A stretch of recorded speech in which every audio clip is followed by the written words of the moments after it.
నమస్తే friends, welcome to teacher బడి.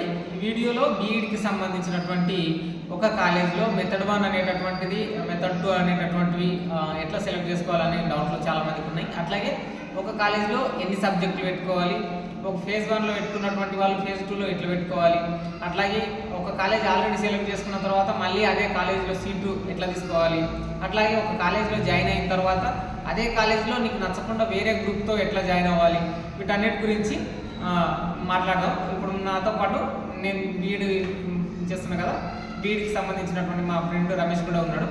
రమేష్ ఏం చేసినట్టు ఒక కాలేజీ, మా కాలేజ్లో పల్లవి కాలేజీ మా కాలేజ్, ఇందులో మొదట ఫేజ్ 1లో ఫిజికల్ సైన్స్తోనే వచ్చాడు, మ్యాథ్స్తో రాలేడనమాట. సెకండ్ స్టెప్లో మ్యాథమెటిక్స్తో జాయిన్ అయ్యింది అనమాట. మళ్ళీ ఇదే కాలేజ్. ఆ ప్రాసెస్ ఏంటో తెలుసుకుందాం. చెప్పు రమేష్. నేను ఫస్ట్ మెథడ్ 1 మ్యాథ్స్ ఫిజిక్స్ పెట్టుకున్నాను. అంటే నేను జాయిన్ అయ్యే ముందరనే ఏం చేశానంటే, మనం ఒక కాలేజీలోనే మెథడ్ 1గా ఫిజిక్స్ పెట్టుకోవచ్చు, మ్యాథ్స్ పెట్టుకోవచ్చు. నాకేమైందంటే మ్యాథ్స్ రాలేదు, మ్యాథ్స్ రాకుండా ఫిజిక్స్లో వచ్చింది.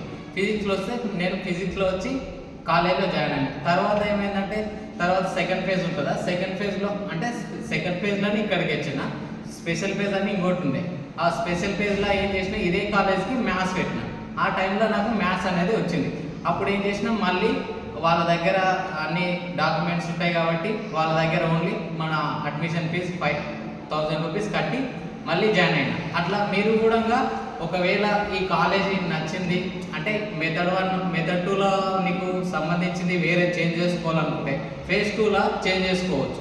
తర్వాత ఇంకోటి ఏంటంటే, ఇప్పుడు మనం ఒకటి మ్యాథ్స్ ఫిజిక్స్ ఉన్న వాళ్ళు ఏంటంటే, మ్యాథ్స్ ఇది కాలేజీల్లో మ్యాథ్స్ పెట్టుకోవచ్చు అండ్ ఫిజిక్స్ పెట్టుకోవచ్చు. ఈ రెండుట్లో ఏది వచ్చింది జాయిన్ అయినా ఏం పర్లేదు. మెథడ్ 1 అదైంది, మెథడ్ 2 ఇదైంది అని ఏమి అంటే ఫీల్ కావాల్సిన అవసరం లేదన్నట్టు, రెండు ఈక్వల్ అన్నట్టు. తర్వాత ఇప్పుడు నెక్స్ట్ మన ఇంకా మిగతా డౌట్లు మనం వెంకటరావు. అంటే method 1 method 2 mathematics physical science ఉన్నటువంటి వాళ్ళకి పెద్ద ఫరక్ ఏం పడదు. కాకపోతే వాళ్ళు డిగ్రీలో చేసినటువంటి కోర్సు ఒకవేళ ఫిజిక్స్ లేదనుకోండి, వాళ్ళు మళ్ళీ పీజీ చేయాల్సి వస్తుంది. ఇదొక విషయం గుర్తుంచుకోండి. ఇఫ్ ఇన్ కేసు బీటెక్ నుంచి వచ్చినటువంటి వాళ్ళకు కూడా ఈ ఛాన్సులు ఉంటాయి కాబట్టి వాళ్ళు మళ్ళీ పీజీలు చేయాల్సినటువంటి అవకాశం వస్తుంది.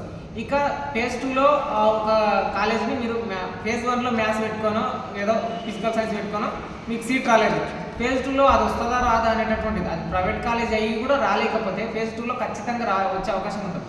సో మీరు ఒక కాలేజీని మీరు ఎన్నిసార్లు అన్న పెట్టుకోవచ్చు, మీరు ఎన్నిసార్లు అన్న ఎన్ని ఫేజ్లలో రిటర్న్ కూడా జాయిన్ కావచ్చు అనమాట. సో ఇది ఇంట్లో క్లియర్ కట్ ఉంటుంది. పేమెంట్ అనేటటువంటిది కూడా మీరు ఆల్రెడీ జాయిన్ అయినా సరే మీరు మళ్ళీ అదే కాలేజీలో ఫిజిక్స్తో జాయిన్ అయినా మళ్ళీ మ్యాథ్స్తో జాయిన్ అయితే అంతే అమౌంట్లో కొంత ఎక్స్టెన్షన్ ఎంత ఉంటుందో అది మాత్రమే కట్టాల్సి వస్తుంది.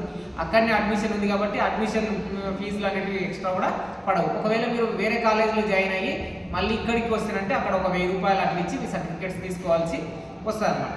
ఇప్పుడు కొంతమంది ఏమడుగుతున్నారు రమేష్ అంటే, మెథడ్ 1 మెథడ్ 2 ఎట్లా సెలెక్ట్ చేసుకోవాలని అడుగుతున్నారు అనమాట. మనకు అందులో వెబ్ ఆప్షన్స్లోనే చూపెడుతుంది అన్నట్టు. మనకు ఒక కాలేజ్ లిస్ట్ వచ్చింది అనుకో, సపోజ్ పల్లవి కాలేజ్ ఉంది. పల్లవి కాలేజ్ మనము సెర్చ్ చేసిన వెంటనే మెథడ్ ఫిజిక్స్ అండ్ మ్యాథ్స్ ఉంటుంది. అదే సోషల్ వాళ్ళకి ఏముంటుంది అంటే వాళ్ళకు తెలుగు లేదా ఇంగ్లీషు ఓరియంటల్ లాంగ్వేజ్ ఉంటుంది.